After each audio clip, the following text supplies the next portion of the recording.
History Spotlight, brought to you by HEC Media and the Missouri Historical Society. Hello, I'm Dr. Jody Sowell, president of the Missouri Historical Society in St. Louis, and this is History Spotlight.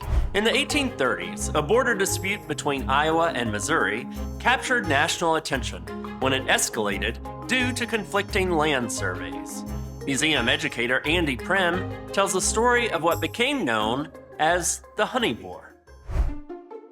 St. Louis loves honey. Whether we're enjoying some local honey from the farmer's market or raising bees in our own urban hives, this sweet treat is always popular. But here's something you might not know about honey. In 1839, it almost led to a war between Missouri and Iowa. This ridiculous series of events is known today as the Honey War. The whole thing started because the northern border of Missouri wasn't clearly defined. Missouri's first constitution, drafted in St. Louis in 1820, referred to a northern border that passes through the rapids of the River Des Moines. The problem is, no such rapids actually existed.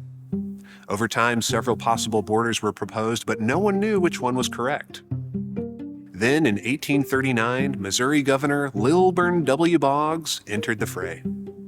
Boggs was a Jacksonian Democrat known for dynamic initiatives and swift, decisive action. He's probably most notorious for a controversial order issued just 1 year before, calling for members of the Church of Jesus Christ of Latter-day Saints to be driven from the state. In the matter of the border dispute, he proved no less aggressive.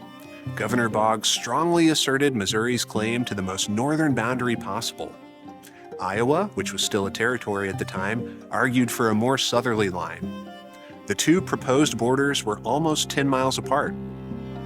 Then later in 1839, Sheriff Uriah Gregory of Clark County, Missouri, was dispatched to the disputed strip of land to collect taxes. Upon his arrival, the locals informed Sheriff Gregory that he was in fact not in Missouri, but Van Buren County, Iowa. Gregory received such a frosty welcome that he quickly abandoned his mission and hightailed it back south to safety. Governor Boggs was not satisfied with this outcome and insisted that the sheriff try again. A few weeks later, Sheriff Gregory entered Van Buren County a second time, where he was promptly captured and thrown in jail.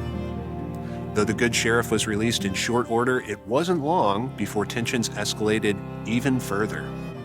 An unknown Missourian took it upon themselves to cut down 3 honey-producing bee trees in the disputed area, enraging the local Iowa populace. Honey was, after all, quite a valuable natural resource in those days.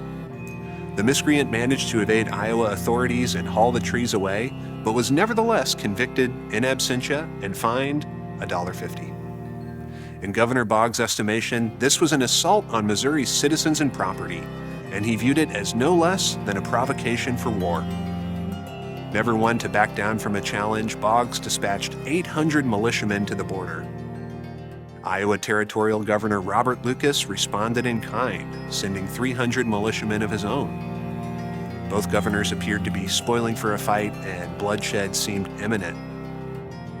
But the militia commanders were not eager for conflict, and the officers quickly agreed that a shooting war over honey trees was in nobody's interest.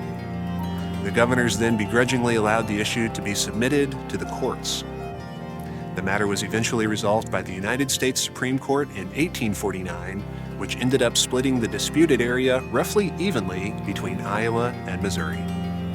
In the end, the Honey War was a ridiculous series of events culminating in little more than sound and fury.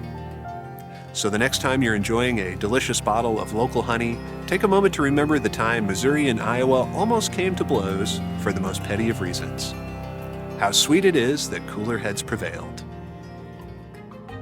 Next week on History Spotlight, the many successes of the Missouri School for the Blind.